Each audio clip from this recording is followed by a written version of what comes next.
Sigaw ko! Sigaw ko! Mang, naba ko yung assignment. Saan nga subject? English.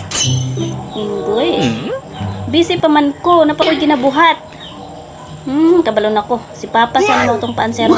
Dali. Ato na to si Papa mo.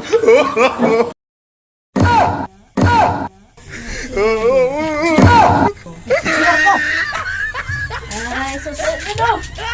Ansero na sa imong Papa. Ako sa mga yan! Ikaw to,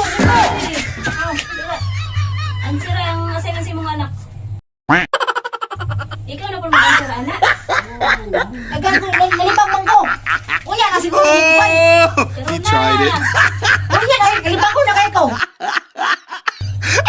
Ito na, yun na! Hindi, ikaw na sa kayo. Visit ako dito. Ako na, ano ba ganyan kaya? Ano sana mo, tubo, nalipang ko, hindi ko! Song-song ko yung